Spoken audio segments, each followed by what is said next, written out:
As hard as it may be to believe, I have never previously played Dead Space. The original game was released back in 2008 to critical acclaim, but for one reason or another, it just simply passed me by. 2008 was already a huge year for video games, which saw the release of GTA 4, Bioshock and Fallout 3 to name a few. Back then the market was full of immersive single-player games, and honestly, I just didn't have the time or the cash to play them all. It was inevitable that one or two games would just slip through the net, and unfortunately Dead Space was one of them. But now, having played Motive's remake, I really feel as if I missed out. Not long into my first playthrough, I began to see what all the fuss was about. I think one advantage of going into this remake blind was the fact that I wouldn't be seeing it through some nostalgic rose-tinted specs. I didn't know what to expect, therefore I had no expectations of what this remake should or shouldn't be. Instead, I've been able to play and enjoy the game free of any biased opinion. The story of Dead Space at first seemed relatively straightforward, and this is how I predicted it would play out.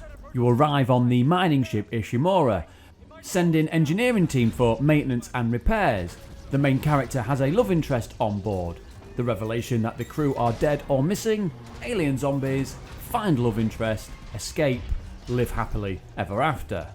Remember, this was my first time playing the game, so I assumed that the necromorphs were simply just an alien parasite that had infected the crew whilst they were out mining a newly discovered planet, and although in essence that is exactly the plot of the game, it's not quite that simplistic. There is so much more going on under the surface. Scattered across the ship are text, audio and video playback logs that helped me fill in the gaps as I began to piece things together and discover a sinister plot from a fanatical group of religious zealots that originated on Earth. Their goal is to find and study an alien artifact known as the Marker in order to harness and use its power. It's revealed that the main protagonist, Isaac Clarke, has his own reasons for hating this newly formed religion, which added an extra layer of character development and complexity to the overall story. I found myself engrossed as I followed the breadcrumbs, and I was happy to backtrack to previously visited sections of the ship to collect additional logs and complete side objectives.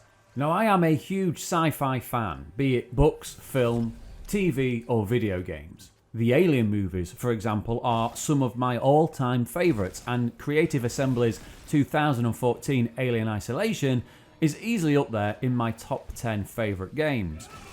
When playing Dead Space, I could not help but draw some parallels between the two, as well as all the best parts from the Fear trilogy and Arcane Studios' brilliant 2017 Prey.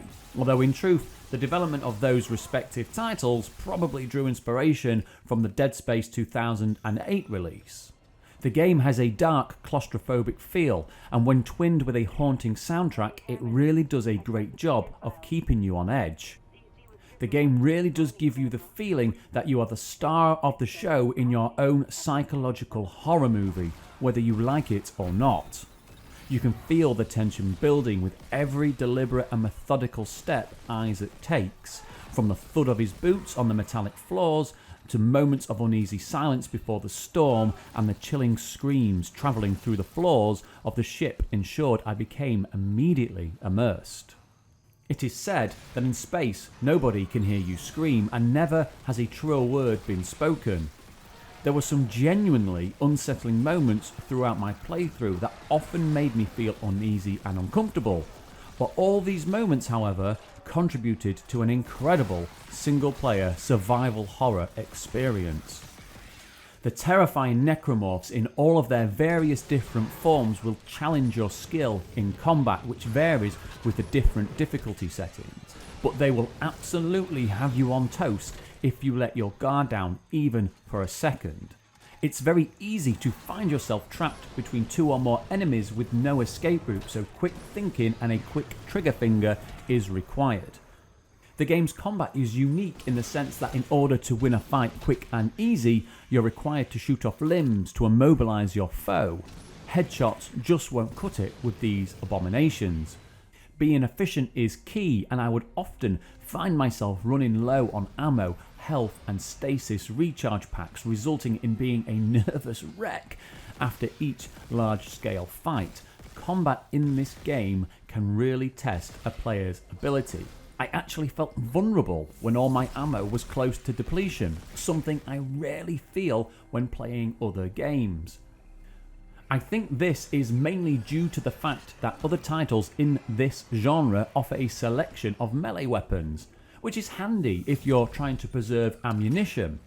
In Dead Space, melee has been relegated to a secondary form of defense, and it is not to be relied upon for survival. All that being said, the game's weapon upgrade system helped me out no end. Throughout my time with the game, I would find myself searching for every interactable container or locker in the hope I'd find a precious upgrade node that I could then use to increase the performance or damage output of numerous different weapon types like the plasma cutter, the pulse rifle, or my personal favourite, the Ripper. Now lastly, I want to praise the development team for actually releasing a game that wasn't half-baked. All too often in the modern era of video games, we see products rushed out the door resulting in poor optimization, bugs, glitches and crashes. I played the PC version of the game, and so far my experience with this remake has been good, but not without minor issue. Most of the time the game runs nice and smooth, but it has been prone to the occasional stutter resulting in a frame dip. I've mainly witnessed this when transitioning through the different areas on board the Ishimura, usually when cocooned inside a narrow, smoky corridor. I've read reports from other users of a harsher frame drop, making the game at times unplayable. All I can say is that I have never noticed any major drops in the frame rate, even in the most intense combat situations. It hasn't affected my overall experience with the game. This was on the ultra graphical settings with ray tracing enabled. Despite the small stutter issue, not once has the game crashed, although it did fail to launch on 2 separate occasions. This was later revealed to be a bug, which was quickly patched out.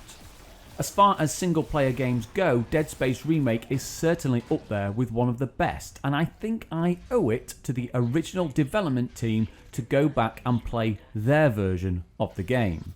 If Dead Space 2 ever gets a remaster or a remake, then I will definitely be picking it up, as I now consider myself very much a fan of the franchise. I'd be interested to know your thoughts, so please feel free to leave your opinion down in the comments. And one final thing to mention. For those interested, I'll be uploading an impossible permadeath run of the game onto my new second channel dedicated to full game playthroughs. Link is in the description below, so feel free to go and check that out. But for now, thanks for watching, goodbye.